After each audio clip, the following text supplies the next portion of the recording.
Welcome to the TwitchCon 2019 Cosplay Contest. Please give a warm round of applause to your hosts, Anna Prosser and Adam Savage.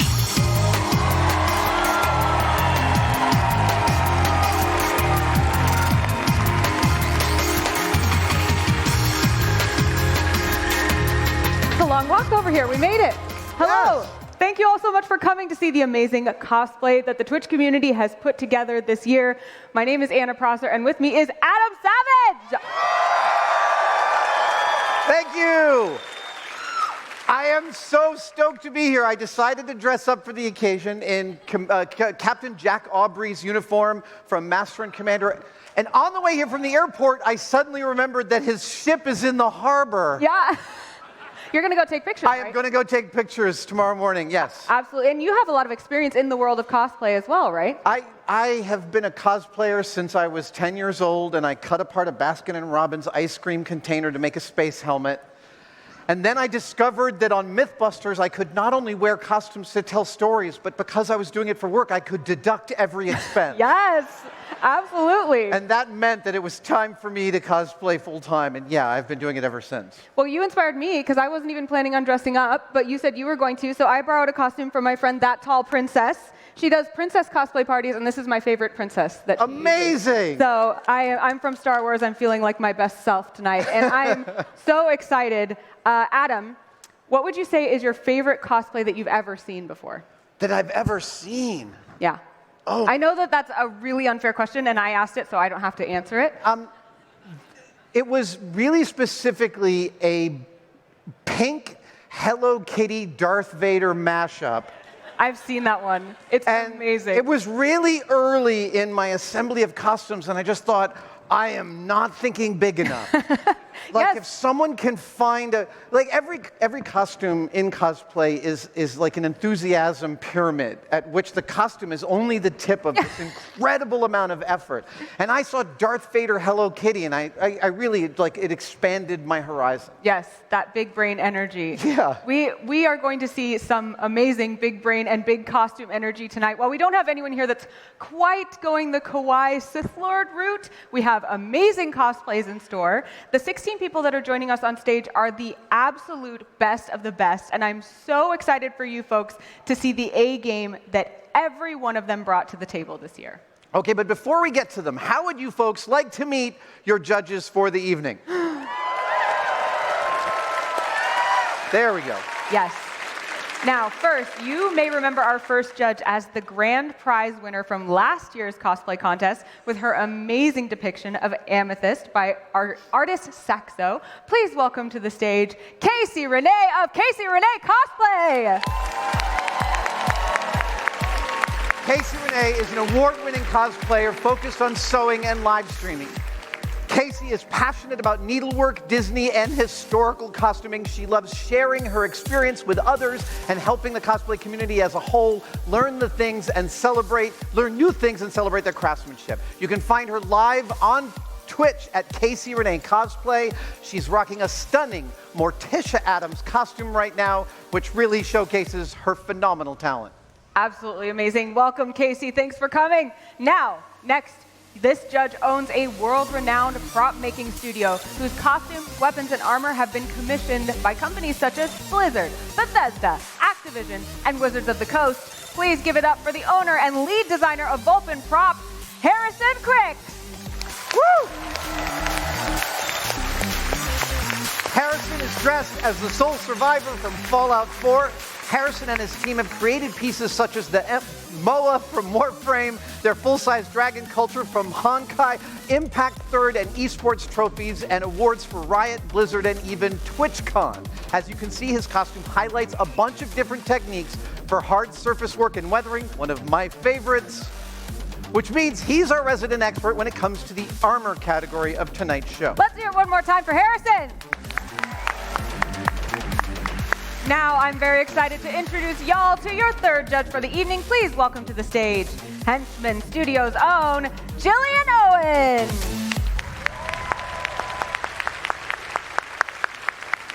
Established in 2013, Henchman has forged a reputation for excellence working with industry leaders such as Blizzard Entertainment, BioWare, Square Enix, Respawn Entertainment, Oat Studios, and many more. Jillian's expert eye will prove especially beneficial in the larger-than-life category, with her costume portfolio including characters such as Colossus, Storm, and Interceptor from the game Anthem.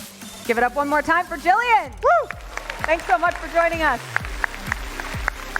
Our final judge for the evening will be familiar to many of you as a member of the Twitch cosplay and gaming communities. Make it loud for the delightful and talented Pocket! Woo! For this year's cosplay contest, Pocket is dressed as Mad Moxie from the Borderlands games. Her demonstrable skill with cosplay tools such as makeup, airbrushing, liquid latex, and prosthetic sculpting means she'll be our go-to expert for the special effects category tonight. Put your hands together one more time for all of your judges for the evening. Now that we've met the judges, let's talk about the different categories that our cosplayers will be competing in tonight. Cosplay is a huge umbrella term, and we wanted to make sure that each type of cosplay gets its specific time to shine. So we've broken the contest into 4 categories. The first one we'll be showcasing tonight is needlework. The needlework category is all about textiles and fabric. Specifically, we're looking at the fine detail that goes into manipulating cloth, such as sewing, starching, embroidery, and beadwork. The contestants in this category have put in hundreds, if not thousands of hours, tens of thousands of beads, and countless yards of fabric into this year's costume. And I am so excited for y'all to see what they have fabricated.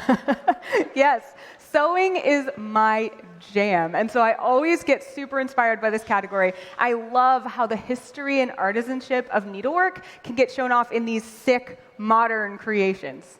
The next category happens to be one of my favorites, is the armor category. This category is pretty much exactly what it sounds like. The armor category is all about creating an armored appearance. And since most armor in video games doesn't really obey the laws of physics, cosplayers have found a bunch of cool workarounds to make wearable gear that doesn't also weigh a metric hecton. That's a very nice way to put it. That's right. And instead of making plate mail out of actual steel or iron, cosplayers construct their costumes using things like EVA foam, thermoplastics, and even 3D printing. This keeps their costumes lightweight, breathable, and not smelling like the inside of a locker room, hopefully. No, there's always sweating. That's true. When you're dressed like the Master Chief, the last thing you want is to be stopping at a Walgreens to look for Gold Bond powder, but So true. It might just have to happen. The third category for this evening is special effects. This can be anything from latex makeup and fiber optics to full-on animatronics. The contestants in this category have put together cosplay that relies heavily on stuff that moves, lights up, makes sounds, basically all the scariest part of those big Halloween stores that pop up every year, except super customized, homemade, and way cooler. Speaking of Halloween, and we just talked about our costumes, are you dressing up for Halloween this year? On Halloween, I cosplayed years ago as Totoro. Oh, awesome. From my neighbor Totoro. And a few years ago, we started wandering around my neighborhood of the Mission District in San Francisco as Totoro, which my wife says is an antidepressant. Because when people see a full-size Totoro for real, they lose their minds. Just smile. It's like a grinectomy. It's amazing. That's amazing. I hope you carry a leaf with you in case it rains. I do. I have a leaf. It's under that leaf I hide the camera which I see people from. Oh, that's awesome. And I hand out treats for trick-or-treating. Oh, great. Well, you got to stay true to that source material. Although I have gone as Lara Croft for like the last 5 years, and I'm terrible at parkour and archaeology, so I actually can't talk at all. But anyway, the final category for this contest is the larger-than-life category. These cosplayers really went whole hog with the idea that bigger is better. Cosplay in this category must extend from the wearer's body at least a foot. Costumes that fit in this category would include characters such as Big Daddy from BioShock, a xenomorph from the Alien film, and, or Overwatch's Reinhardt. And speaking of which, the grand prize winner of the very first TwitchCon Cosplay contest was Hoku Props, who was dressed as Reinhardt. It was an amazing cosplay, and it set a precedent for the astounding work that contestants have put into their costumes every year since. Speaking of precedent, let's talk a little bit about what defines amazing cosplay. Specifically, let's cover the judging criteria. The contestants in this year's competition will be judged according to 4 parameters. First, the quality of the techniques demonstrated. Basically, how well did they execute the technical aspects of their costume? Are their stitches straight? Is the warbler warped? Does Cloud's 6-foot-long Buster Sword look as heavy as it should? This is where the judges really look at the cosplayer's raw skill. The next category, the next criteria the judges consider is the materials and resourcefulness. This category takes into consideration whether or not the contestants utilize the appropriate materials for the item in question. Sure, maybe you made a life-size replica of the Batmobile, but if you made it out of chicken wire pillows and pizza boxes, the end result might look a little jank. That's true, although Vulpin Props made a pretty phenomenal Soul Calibur, Nightmare, and Soul Edge piece out of an Arby's food packaging, so anything is possible. Totally true. Now, the third thing the judges are looking for is the functionality of the cosplay. So this covers both its wearability and if the whole thing is working the way it's intended to. So they're looking at whether or not the cosplayer can move around in the cosplay and how well it survives being worn. So plus, they're looking at stuff like, are the parts that light up actually lighting up? Are the animatronic parts moving like they're supposed to? All of these details go into scoring for this category. Okay, there's one aspect of this, which is when you cosplay and you put on your costume for the first time and it's got all these different elements, I guarantee every single person who does this, there's something that goes doink and like breaks on that first. And it's always like, oh! And these categories with animatronics and lights and electronics, the stakes are so much higher. There's so much more that can go wrong. I even had like an arm wrap mishap that was happening, and I'm not even wearing anything that extends from my body, so you are totally right. Exactly. All right. Sorry, you want to rewind that just a little bit? we got to talking. It happened. I was talking extemporaneous. Yeah. The final element that the judges are looking for is the cosplay's overall aesthetics. This is pretty straightforward. How does it look? How does the end product fit the cosplayer's intended goal? Does it have that wow factor that you only see in truly great cosplay? That last one especially, I can tell you that each and every one of the costumes you're about to see, it will just have your jaw on the floor. Backstage, where they were all, and currently are all jumbled together in some sort of nightmare scenario, it is a constant wow factor. Absolutely. You know, the judges have so much to do, Adam. Thank you for the lead-in. I don't envy the judges' job today, and I can't begin to pick my favorite out of the phenomenal lineup you are about to see. That's true. And luckily, we don't have to pick a favorite. That is not our job, but the audience can. Folks in the audience watching the stream will be able to vote themselves for their favorite in each category, with the overall fan favorite winning their own special prize. At the end of each category, you all watching will have 30 seconds to vote for your favorite. For people watching at home, you'll see the polling extension pop up on the screen. As for our fine audience here tonight, just go to the Twitch app on your phone and head to the Twitch homepage. Right. So now that we've covered how people win, let's talk about what they will win. The overall fan favorite, who's chosen by you, like we just described, will win a medal and $4 grand. $4,000 bucks.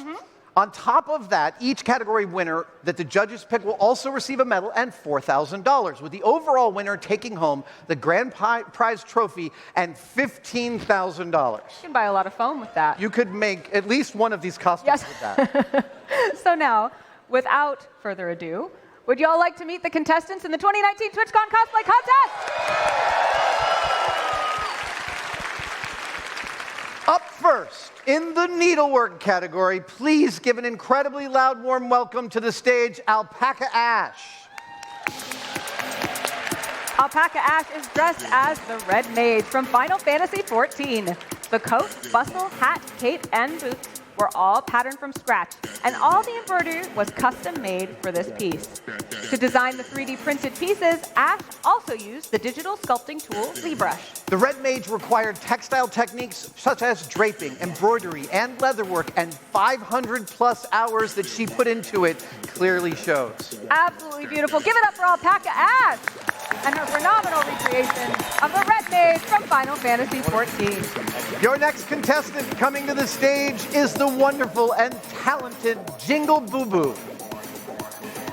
Jingle Boo Boo is cosplaying as Princess Zelda from Twilight Princess. Her handcrafted armor is painstakingly covered with gold leaf, while her dress, gloves, and scarf glitter with thousands of hand-sewn Swarovski, pearls, and glass beads. Jingle Boo Boo's use of silk dupioni, metallic lambskin leathers, and luscious velvet really brings Princess Zelda to life. Oh my gosh, wow. Give it up one more time.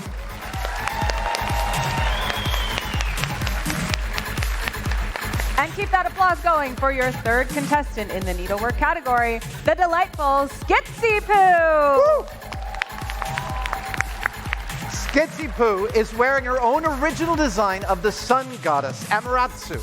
This cosplay showcases a combination of sewing techniques such as French seams, blind stitching, I don't know what either of those things are, embroidery, and beading. They are hard and very cool. The costume is inspired by the classic video game Okami, as well as the fashion of Heian-era Japan.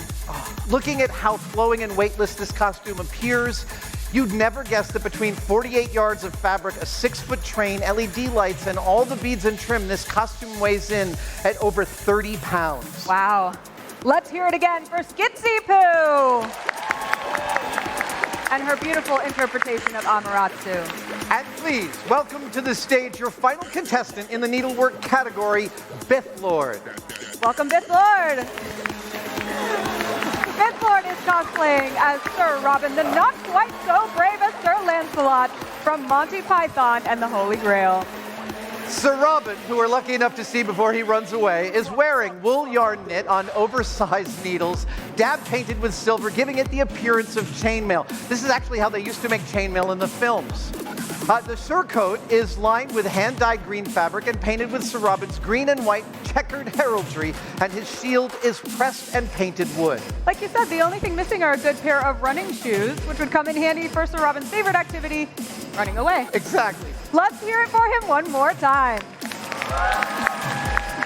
There he goes. And please, give a warm round of applause to all the contestants you've seen in the needlework category. We saw Alpaca Ash, dressed as the Red Mage from Final Fantasy XIV, Jingle Boo Boo cosplaying as Princess Zelda, and Skitsy Poo with her own design of the sun goddess Amaterasu. And finally, Amaterasu. Amaterasu. I missed a Whoops. syllable. Sorry. Yeah, you know, we're learning all sorts of things. We We are not the experts up here. We are just displaying it. And finally, also don't forget, bringing it home, we had Bith Lord dressed to the nines as Sir Robin from Monty Python and the Holy Grail. So don't forget, it's your job to vote for your personal favorite. You'll only have about 30 seconds to do it, so do it right now. And remember, if you're in the audience, check out the Twitch homepage on the Twitch app to log your favorite from the needlework category. So now, while you guys vote, while you're busy, let's ask our judges their thoughts on the phenomenal cosplay we just saw. And Casey, you're our resident expert, so what do you look for in terms of exceptional needlework? So I really look for like clean patterning and like execution of how things come together, the engineering behind a costume, something that like might look like it's all one piece. It might be multiple pieces so that it can move and function properly. And I also really appreciate different materials used. So like if you saw some people had velvet or silk to peony or leather, like the combination of multiple types of soft fabrics. And of course, I love beads and rhinestones and everything beautiful. There were so many of those. I think that people in the audience maybe miss out what we can see up here, the tiny, tiny beads and all the applique and things. What would you say that you want people in the audience to know that you can see from up here that they can't? We can see everything. Well, we get 10 minutes with every contestant, so we can look at the inside of something and see if it's lined. We can check to make sure if all the edges are nice and even, if the stitching is just a millimeter off. And at this level of competition, 1 millimeter is what separates a win from a second place. Yeah. All the different costumes have so many different little intricate details that you can't see from stage, but up close, they're all so beautiful and phenomenal. Well, thank you guys. Oh, Pocket. Oh, and it's really exciting because a lot of them shared how they put it together and the steps cool. it took. So being able to see that as a judge behind the scenes was really, really fascinating. Oh, I bet. The amount of hours and steps they probably took putting them together. Well, I can't wait to pick your brains more, but I'm also so excited to see who the audience picked for their category favorite, but we can't until the end of the show. Damn it. For right now, are you ready to see more cosplay? I thought so. All right. Well, you're in luck because coming up next is the armor category. Absolutely. Now, remember, did you want to talk about armor? Now I'm remembering that I look at the prompter that I forgot my gauntlets.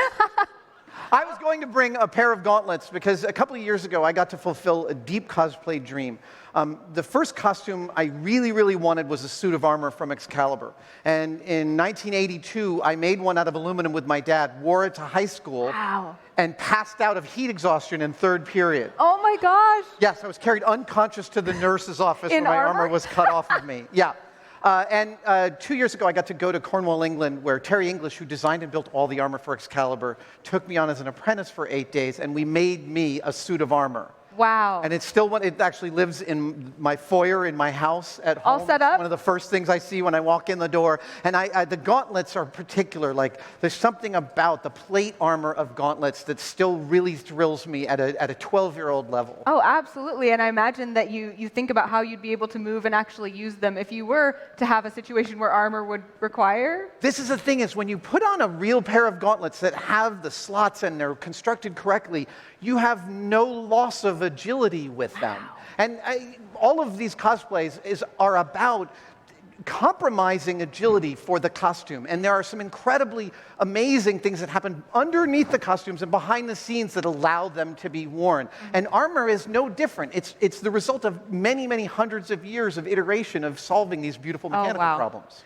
Well, I am geeking out with you, Adam, and I think we could do that forever. But remember, the entrants in this category are all about using lighter, shapeable materials to create the appearance of that weight. Yes, there's not actually steel armor. I am totally blown away by the work that they put into their costumes this year. So let's get into it with our first contestant. Yes, please give it up for Nagasaki. Oh my gosh. Nagasaki is cosplaying as Sindragosa from World of Warcraft, queen of the First Brood and former prime consort of the Aspect, Malygos. Yes. Nagasaki's mighty frostworm costume, based on the Zack Fisher design, is constructed from Warbler, pink insulation, and EVA foam, clear polyester resin, and liquid plastic. The pattern for each piece was hand-drawn on poster board and used to shape the insulation foam for the horns and the various spiky bits. The scales are all cut from Warbler with a blue tint enhanced by an intricate LED lighting system. To support all that, Nagasaki designed a mounting system that buckles and velcros onto the breastplate of the armor. Keep it going for Nagasaki Sindragosa. Yes. There is nothing vanilla about that cosplay. Nope. No. Your next contestant coming to the stage in the armor category is Shino X Arts. Shino X Arts is cosplaying as the evil god awakening of Zinogre from Monster Hunter. This Zinogre costume features over 250 hand-textured spikes, a custom set of scaled chainmail, over 80 cast and sculpted elements, and a 5-foot-long glowing ponytail. And last but certainly not least, a 6-foot-tall switch axe. That's quite a ponytail. I'd like to grow one out that long. I know. Shino X spent over 1,000 hours on the scales alone, texturing each and every one by hand. She also sculpted 11 skulls, 30 spike accessories, and the massive switch axe herself. To finish the look, included a skull-laden death halo to really give the evil god a supernatural aura. Just phenomenal. That was Shino X Art, dressed as the evil god awakening Zinogre from Monster Hunter. And keep that applause coming for your third cosplayer in the armor category, also representing the visually stunning Monster Hunter game series, Kiki Cannon. Kiki is wearing the Kulvertoth armor from Monster Hunter World. Every part of her costume was drafted and created from scratch, from the initial patterns all the way down to every single individual bead. The hand-sculpted details were cast in plastic and silicone to create a functional and durable costume, and the base pieces for the armor were all life cast to ensure accuracy. Her swords took 5 different resin molds to create, which allowed for lights to be run through them, giving them the awesome glow that you see here. And each one of those swords weighs 5 pounds, which might sound light, but it's a lot to carry around. They are beautiful and heavy enough to be functional weapons as well. Give it up one more time for Kiki Cannon and her phenomenal work on the Kulvertoth armor from Monster Hunter World. Fun fact, the Kulvertoth is a golden dragon that drops items similar to ram's horns and fleece, which is meant to be a nod to the Greek myth of Jason and the Argonauts and the ram with the golden fleece. Ooh, very fun fact. A great concept and an even better execution. So now for your final contestant in the armor category, please welcome to the stage, Stray 205. Stray 205 is cosplaying a Blood Elf Hunter in Demon Stalker armor from World of Warcraft. The armor was created primarily from Warbler and a lightweight epoxy putty called Freeform Air. I love that stuff. Every piece, including all 131 demon teeth, was hand patterned, wired, sculpted, and sanded and painted. Even her demon companions, Steve and Evet, were made by hand. Everything you see here, she sculpted herself and then coated with XTC 3D, which is a specialized primer designed to be used on 3D printed plastics without melting the base material. Finally, Shrine finished it all off with custom mixed acrylic paint, resulting in a look that is right at home in the thriving metropolis of Shatrath. One more time, that was Shrey 205 dressed as World of Warcraft Blood Elf Hunter in Demon Stalker armor. Please keep it going for all the contestants you saw in the armor category. And don't forget, vote now. Remember, you only have about 30 seconds to vote, so do not lollygag. To refresh your memory on the armor contestants, we started out strong with Nagasaki, cosplaying as Cindergosa from World of Warcraft, and then the hits kept coming with Shino X Art and her take on the evil god incarnation of the Zinogre armor in Monster Hunter. Following that, we had the phenomenal Kiki Cannon slaying with her cosplay of the Kulve Taroth armor from Monster Hunter World, and finally finishing strong in her Demon Stalker armor from World of Warcraft, we had the talented Shrey 205. And remember, vote for your favorite. And in the meantime, let's hear again from our judges. Harrison, as the de facto armor expert, what do you look for in really good armor cosplay? So I think you guys summarized it really well. Armor is about faking things. Effectively, you want somebody who can lie really good with paint, right? You need plastic to look like metal. You need foam to look like a sword. You need all of this stuff to imply that it was crafted in some mystical land from an ancient god, but really you bought it at Harbor Freight and slapped a bunch of paint on it. So with the rise of rapid prototyping, 3D printing, everybody now has access to amazing tools, so the level of quality keeps getting higher with all of these tools and accessibility. So you get really granular. You look at, are there any print lines here? Is it sanded correctly? Does the armor ship in just the right way to make it look like it's steel underneath? Is the rust right? Lots of really tiny little things, and what you're looking for is somebody who can tell a story with their paint and sculpture work. And you can also look at like how is it attached, and is it very visible, all the things that are attaching it, and if it has things like LEDs, can you see the wires, can you see the lights, or is it like, it's a lot to look for, but it's like basically like he said, you have to kind of get down to nitpicking because they're so good. So. I was thinking, Adam, you told your story about passing out and going to the nurse's office. Yeah. A lot of people, we were talking about the detail of needlework, but a lot of people also might not know how much it takes to support the weight of a costume and how much physical endurance it takes. So can you tell us a little bit about the physical side of cosplay? Well, my hand is slowly going numb inside this thing. That's not great. Yeah, so many of the different armor costumes put so much weight on your shoulders that just drag you down over the day. I know so many people who've ended up with just bruises and aches and pains that have them laying in bed for the next few days recuperating. Yeah, and it lasts for days. That's the thing. Yeah. Well, even with needlework, like corsetry and hoops and things like that, they end up weighing a lot when you're using things like steel inside of your corsets. So they can weigh a lot, and body modification is painful. Yeah. But we look great when we do it. You do. Yes, thank you guys. That's such good insight. You guys are fantastic judges, aren't they?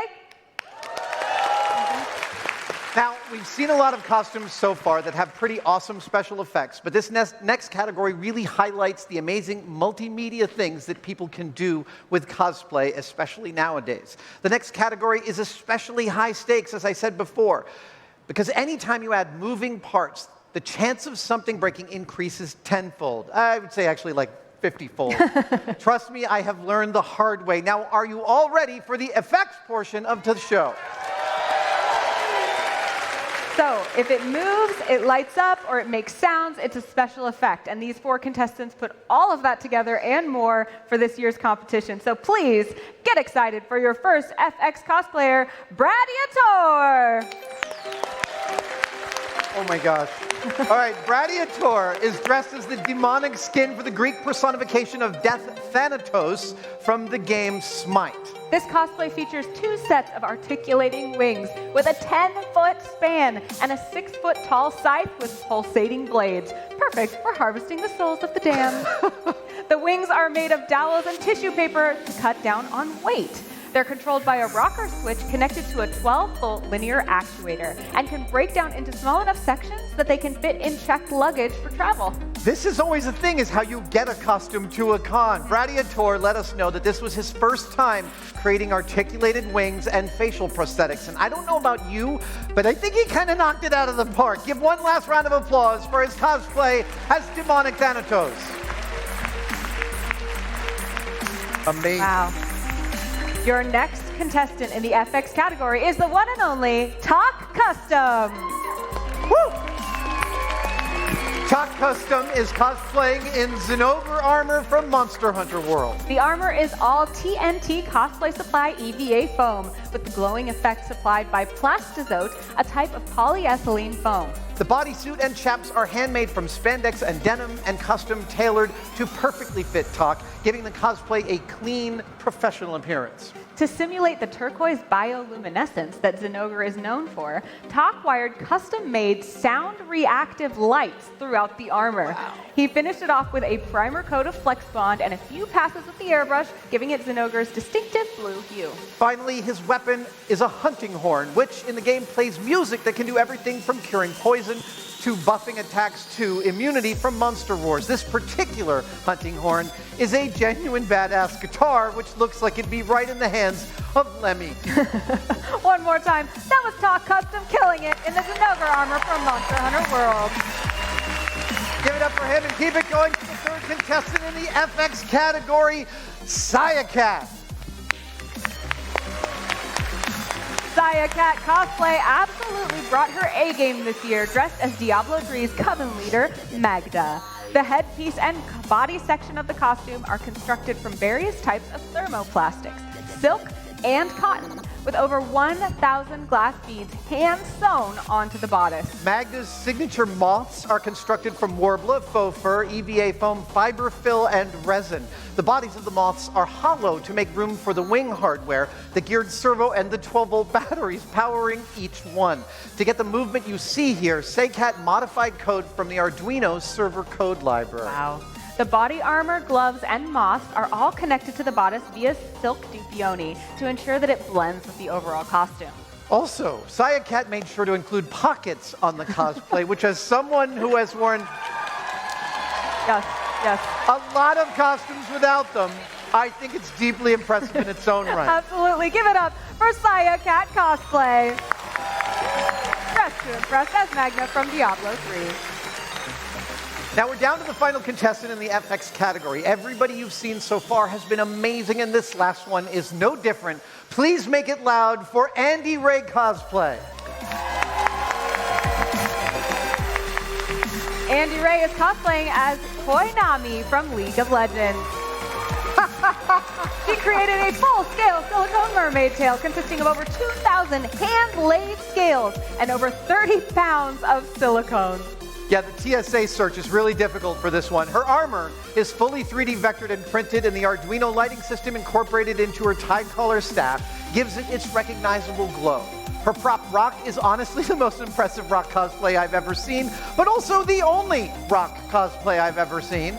Wait, no, I did see a pretty good cosplay of The Rock, but that's not the same thing. No, we can't smell what this rock is cooking, but it is rigged to exude vapor, making it look exactly like ocean spray. I don't think we need the smell of whale breath to tie it all together. Give it up for Andy Ray Cosplay.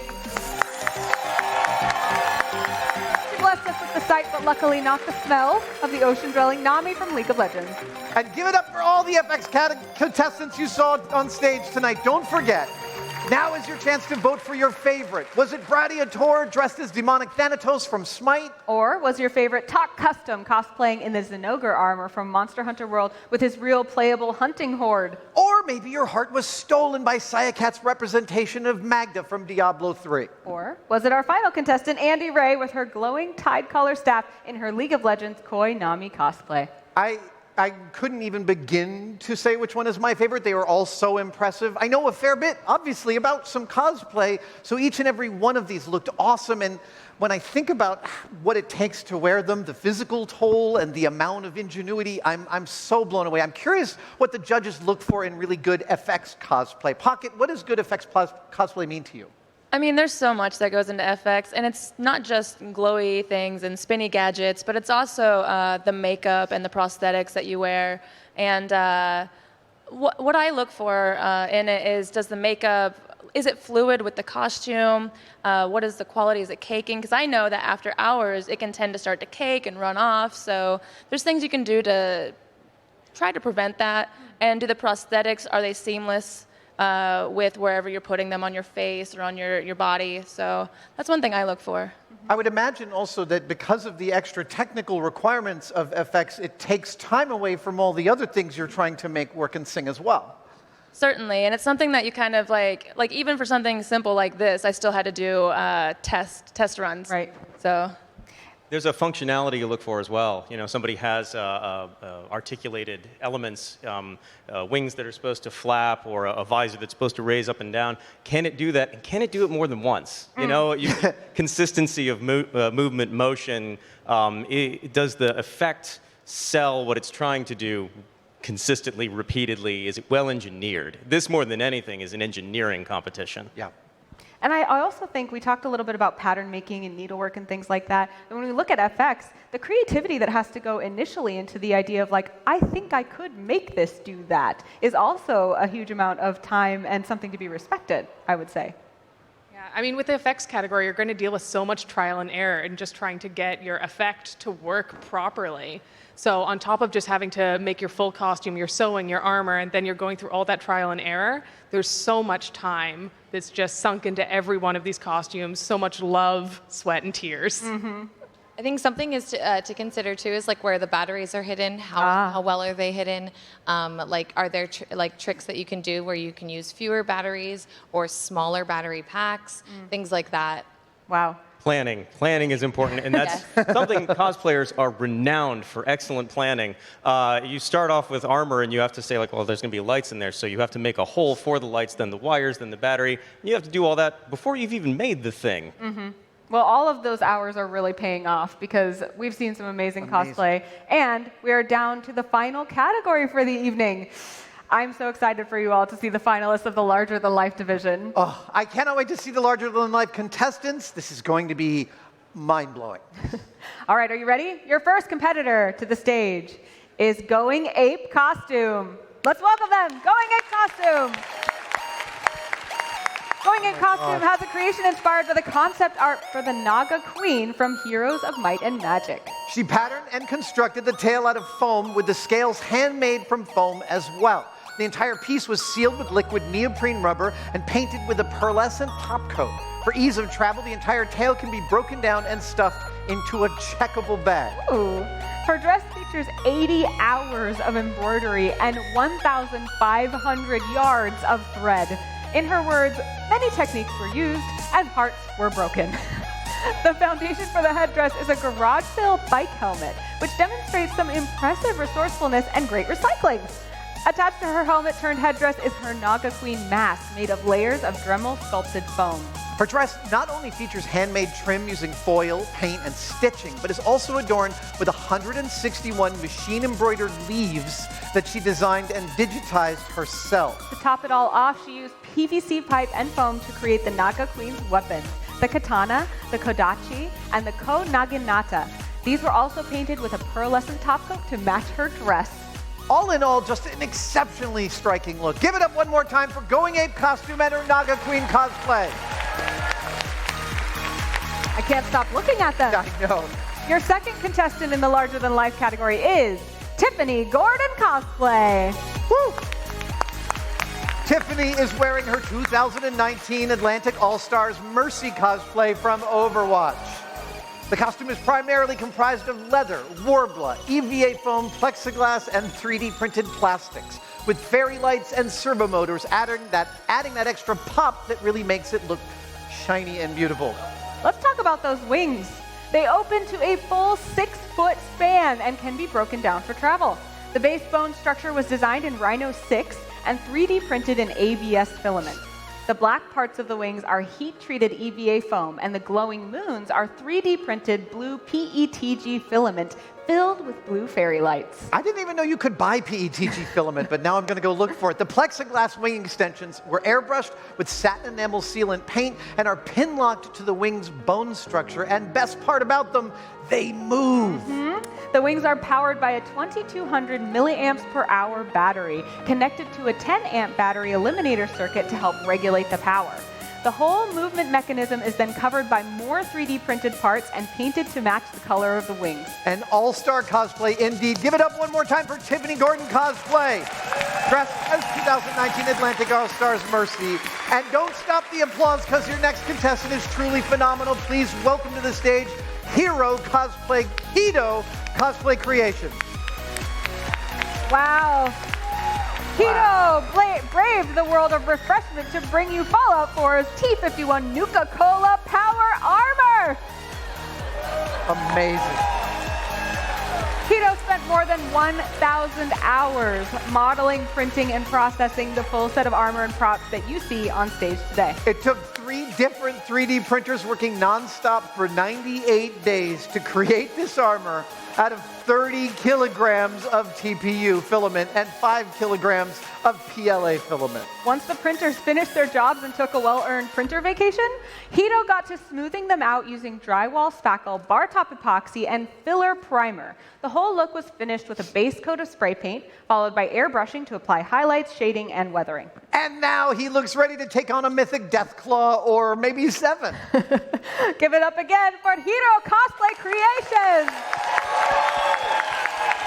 And, of course, his phenomenal T51 Nuka-Cola Power Armor. It feels like only about 2 minutes have passed up here, but folks, we are down to the very last contestant for the evening. Please make it loud for Alkulaika Lake. Alkali Lake. Sorry. Woo! Come on out, Alkali Lake.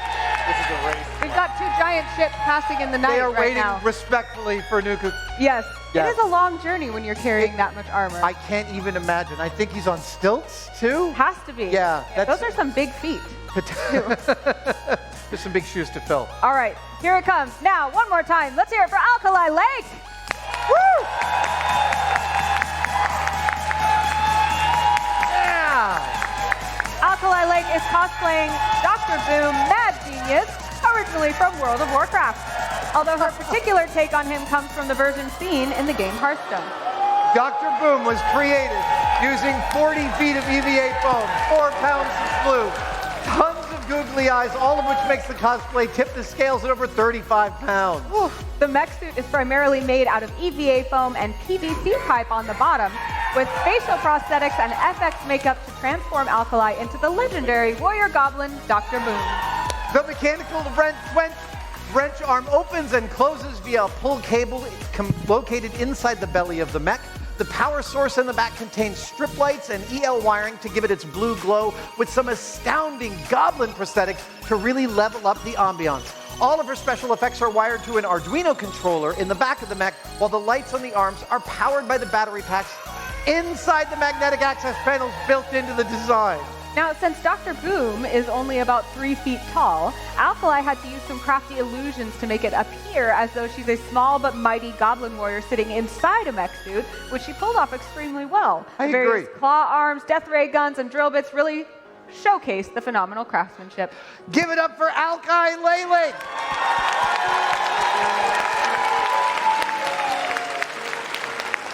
Also, here's a fun fact. In Hearthstone, Dr. Boom is voiced by none other than John DiMaggio, who also does the voice of Jake the dog in Adventure Time and Bender in Futurama. You have great fun facts, Adam. They're all right there. And give it up, guys. Let's hear it for all of the cosplayers you saw tonight.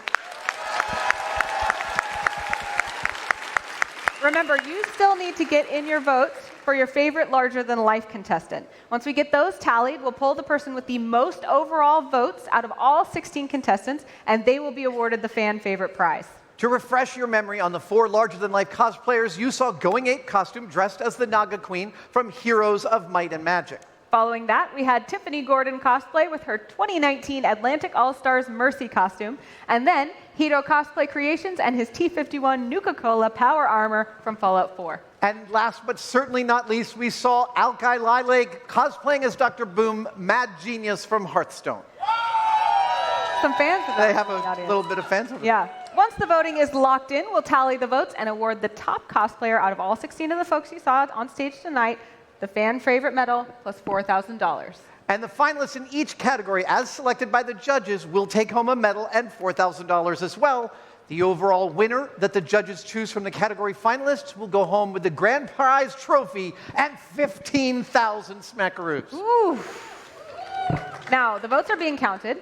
So let's check in. Jillian, you are our expert in larger than life. What makes the most excellent larger than life cosplay? Well, when you're making things that are such a big scale, you really need to look at nailing the proportions of everything and then just even the overall silhouette, because you're building and changing your body proportions to match the character. So even looking at going from something like power armor, where we're real big and tall, to a 3-foot tall goblin, you need to change where parts of your body start and stop. And even just everyone's engineering on getting in and out of these large, elaborate costumes is always so crazy to see up close.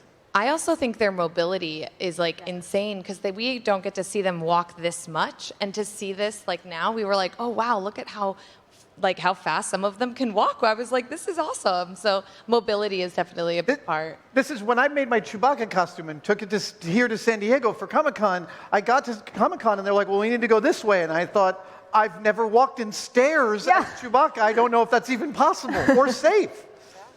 How the costumes come apart for transportation is also something we look into. I mean, everybody can make a big costume and walk out of your garage with it, but if you have to take it to a con or take it to a con in another state or on the other side of the country, then it's, you start breaking this thing apart and then you have to put it back together and it still has to look seamless and good. More planning, more engineering. Yeah, even with something so big, there's so much surface area to cover. Like, there's more time that goes into everything, there's more paint, but there's also so much more that could go wrong. Yeah, especially when you give it to the TSA to get it where you're going. Absolutely. You got to make sure that even they can't break it, right? Which is a feat.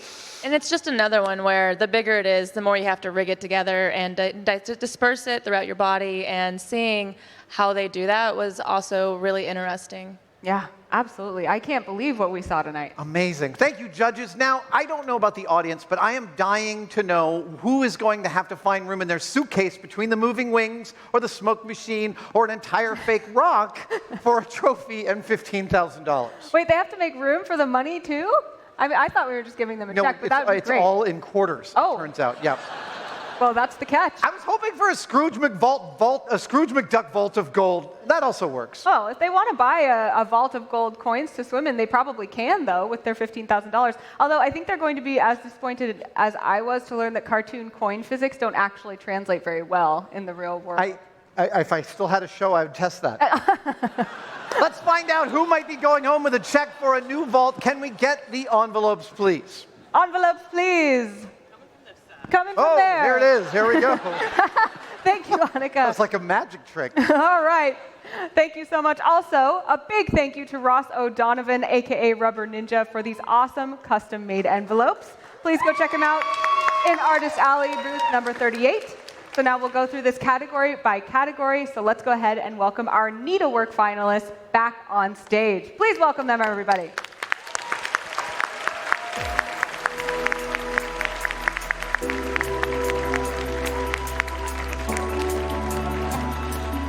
All right.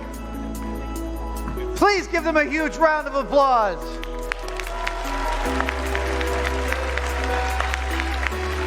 And the category winner for the Needlework section goes to Alpaca Ash for Red Mage Final Fantasy. Woo!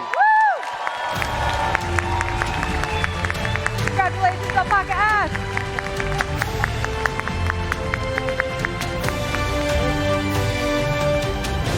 Awesome. Now, let's hear from the judges about why they thought Alpaca Ash had the best needlework cosplay. Judges.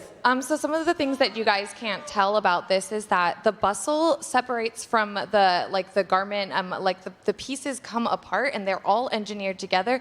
She also has an invisible zipper in the very front that nobody can see. And she's got a backup zipper to actually take the weight so that it will fit her properly. Everything is engineered so that the fit doesn't change due to the weight of the garments. And she did all of her own digitizing for the embroidery. She made the leather she did. if she takes her, she took her glove off, and like she even has cuffs, and like everything is fully finished despite the fact that we can't see the cuffs and things like that, you know, because she's got a glove on. Wow. Oh, and the hat, yeah. Yeah, let's give us one more spin, Alpaca Ash. She was just talking about the muscle.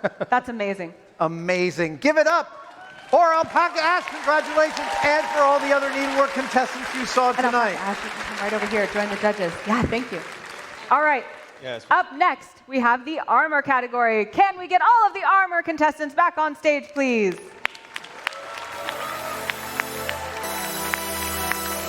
Thank you very much.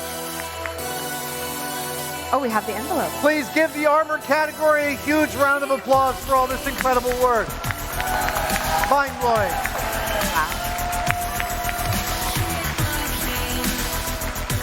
Tonight's category winner for the armor section goes to Kiki Cannon for the Culture of Armor from Monster Hunter.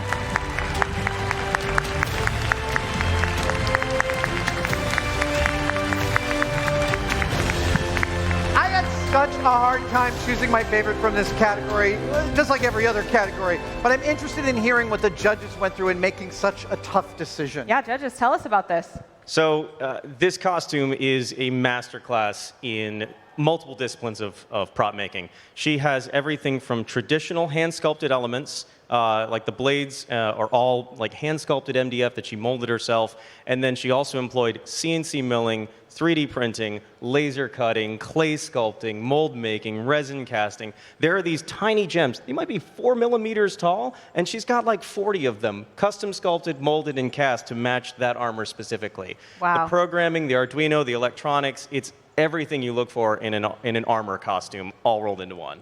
And when you get up close, the painting on it is phenomenal. It's iridescent, it's beautiful. So if you get a chance and you get up close, it's amazing. Truly. Congratulations one more time for Kiki Cannon. 2 down, 2 to go now for the FX category. Will the FX contestants please come on back on stage?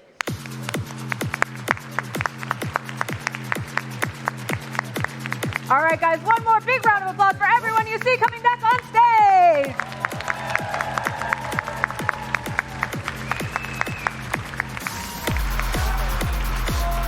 Oh, right. And a big round of applause for the winner of the FX category, Andy Ray Cosplay, Koinami League of Legends. Congratulations, Andy Ray.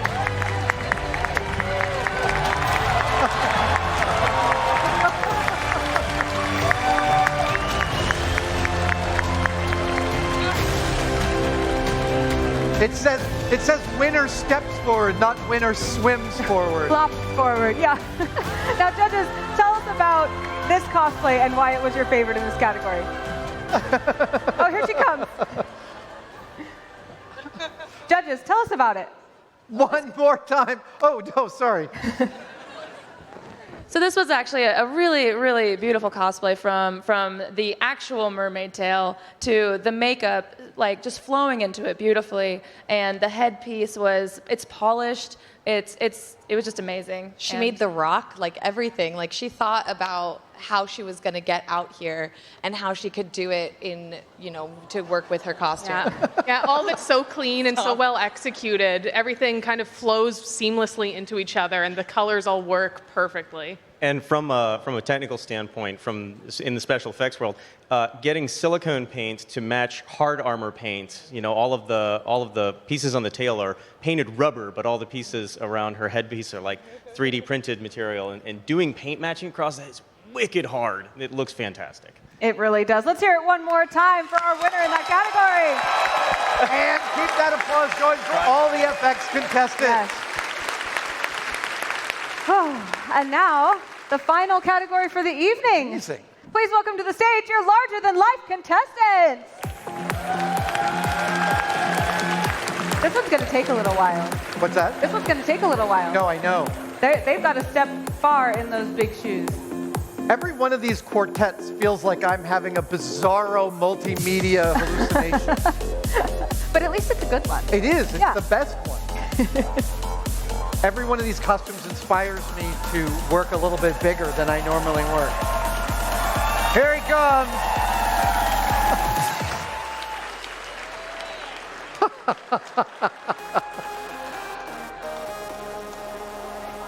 We're going to give you time. Oh my gosh. He's going to be sore tomorrow. Good workout. And now, for your last finalist of the evening, please make it loud for the one, the only, Going Ape costume, Naga Queen, Heroes of Might and Magic.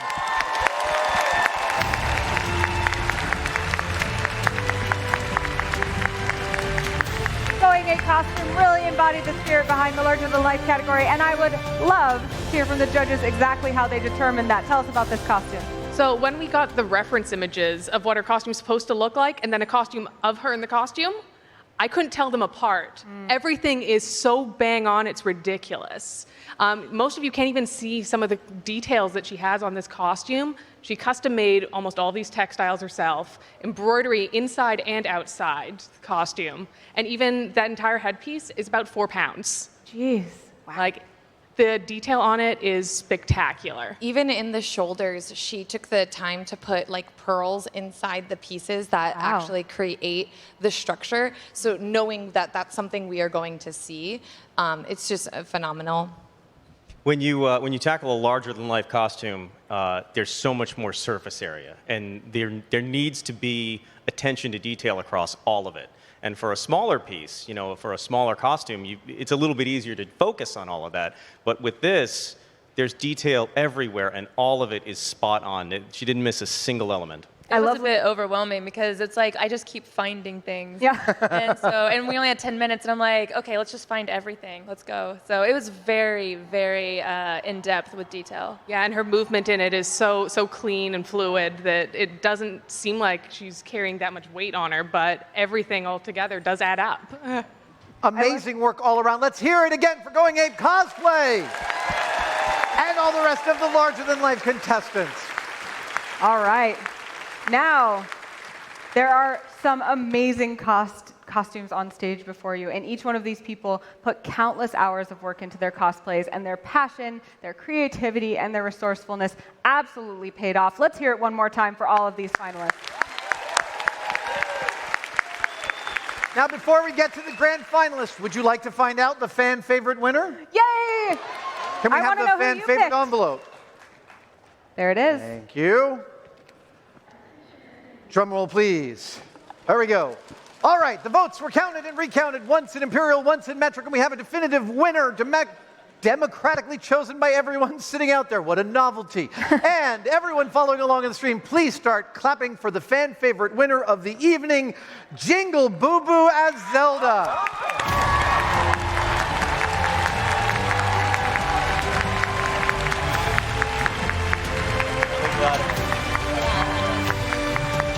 Congratulations, Jingle Boo Boo. Out of all 16 contestants, the audience was blown away by what you brought to the stage tonight. And the folks sitting at home and watching in the audience thought that you exemplified the ingenuity, creativity, and raw skill that it takes to be a cosplayer. And they think, as do Adam and I, that you deserve some serious recognition for that. Absolutely. You did amazing work, and it really shows. Please let Jingle Boo Boo know how you feel, how awesome their costume is.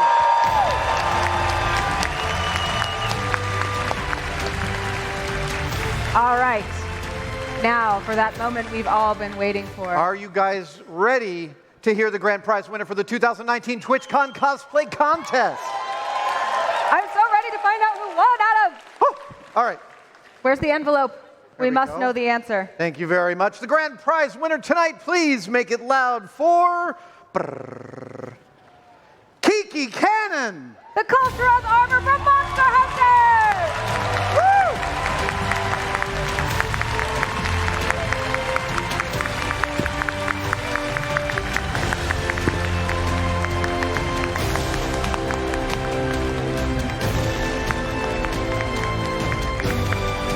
Now, judges, we need to hear, what was it about Kiki Cannon's cosplay that made it the overall winner?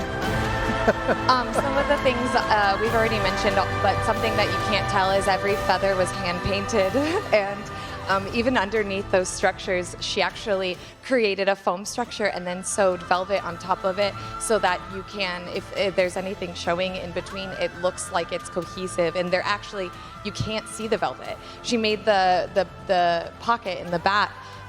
The dagger, when you touch it, it feels like bone. Like just everything about this costume it's so beautiful.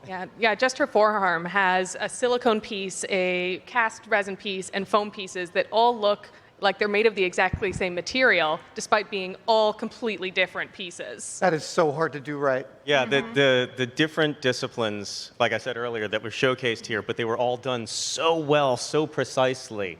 It showcases somebody who knows a ton about every element of this hobby.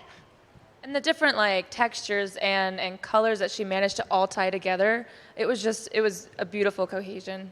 So. I'm loving seeing the delight in all of your faces. You can't take your eyes off of her. So thank you so much. Once again, put your hands together for our grand prize winner, Kiki Cannon! And your fan favorite winner, Jingle Boo Boo! One more time, let's hear it for all of the finalists in needleworking, armor, FX, and larger than life categories! And for all the contestants you saw on stage tonight. And we really need to hear it for your judges this evening, Casey Renee, Harrison Fricks, Jillian Owen, and Pocket! A huge thank you to them for lending us their expertise and having the really tough job of choosing the top contenders from everyone we saw tonight. And an extra special shout out to Harrison for making the medals and the trophies given to the winners. Yeah, they were gorgeous. Now, thank you all so much for joining us this evening. I know that cosplay is a huge part of your life, Adam. So hasn't it been fun celebrating it tonight? Sorry? It's been fun celebrating cosplay tonight, I think. Hasn't it? I am so inspired by every one of these costumes. It can makes see your my brain hands mass. itch to get to work. I'm like going to go grab my sketchbook. So I thank you guys for also spreading the love of cosplay. I know that every one of these costumes is the apex of thousands of hours of labor and sweat and toil and stress and friendship and camaraderie. And thank you for bringing that work here tonight. Yes, and thank you so much to all of you for joining us. If you want to meet tonight's finalists and any of the other great cosplayers, be sure to check out the Cosplay Meetup, which is happening tomorrow at 2:30 in the Expo Hall. This has been the 2019 TwitchCon Cosplay Contest. Thanks for joining me, Adam. Thanks for having me. We really appreciate it. Have a great night. Everybody.